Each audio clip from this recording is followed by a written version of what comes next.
Christensen, the holder. It was a fake, and they'll punt it, pooch punt it, inside the 10, down to the 5, and this is going to turn out to be a terrific play. Jesus Tapia, no, wait a minute, they fumbled it away. Oh, my goodness.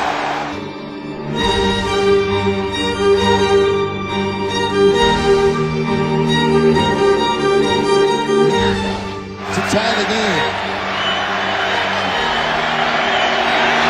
Stitzer has it blocked.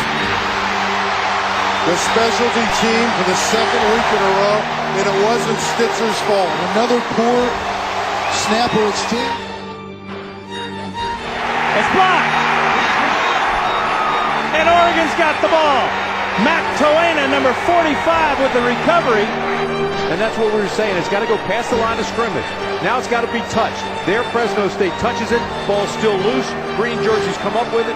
Great play and a poor break by Fresno State. Leaf, fake. Pitch to Martinez. Touchdown, Oregon. Oh, what a play. The dog days of summer on 1430 ESPN Radio.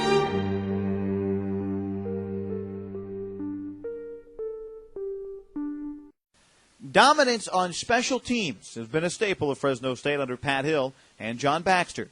But last year, thinned by injury and uncharacteristic mistakes, the unit faltered.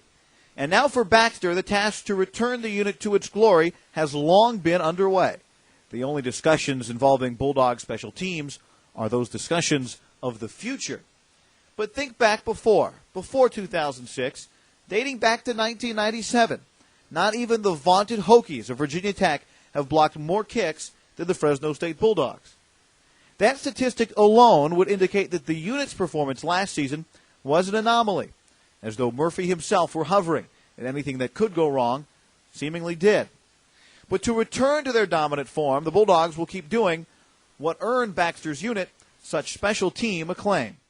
One of the most consistent pieces of feedback that I get, man, I had no idea how intense, the special teams portion of practice is, and that type of thing. And I think it's somewhat of an old mindset that, well, the guys that aren't the regular every down players are going to be the guys that play on special teams. Nothing could be further from the truth here. The fact of the matter is it's really competitive for every position on every special team, and all the players on the team, whether they're starters in the defensive line like Tyler Klutz or starters at wide receiver or defensive back, they're all trying to get those starting jobs too. My philosophy is that you're either a football player or you're not. And if you're a football player, that means you like to play football. And whether it's first, second, or third down of offense or fourth down of a special team, it's a down of football. And so the thing that shocks the young guys when they come here is how everybody's competing for those jobs. And, one of the things that kind of creates some long faces around here is guys were really good players in high school, and they say, well, geez, I can't even get on the special teams. And, well, you got to earn that spot too. 10 years ago, Fresno State's philosophy that the regulars were regulars on special teams was rare. But Baxter says now it's a widespread practice. If you look at Boise State, if you look at Nevada, if you look at San Jose State, you see their regular every down players playing special teams too.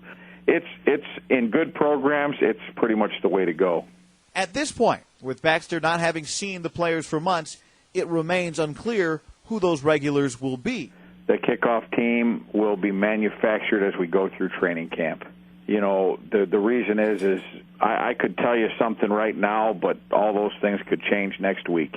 The guys start going through the drills and doing those kinds of things, and I may have a guy that I really want to play, like Haji Lane, for example. I know I could tell you right now I'd want Haji Lane in on every kickoff. But if he's our starting outside linebacker, I might be able to use him 2 kickoffs a game. So, as our offense and defense takes shape, so does our kicking game. But one thing is no secret, who the playmakers on kick return will be.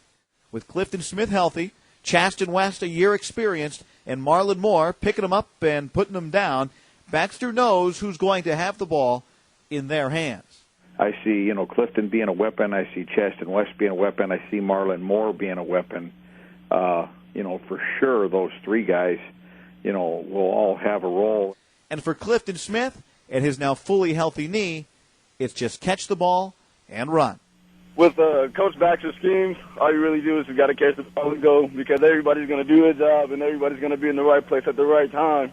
So with Coach Baxter's scheme, all you got to do is just run, one moving up. Though the individuals are unknown at this point, one thing is guaranteed. In the memory of what they've been, last year never was. These are the dog days of summer.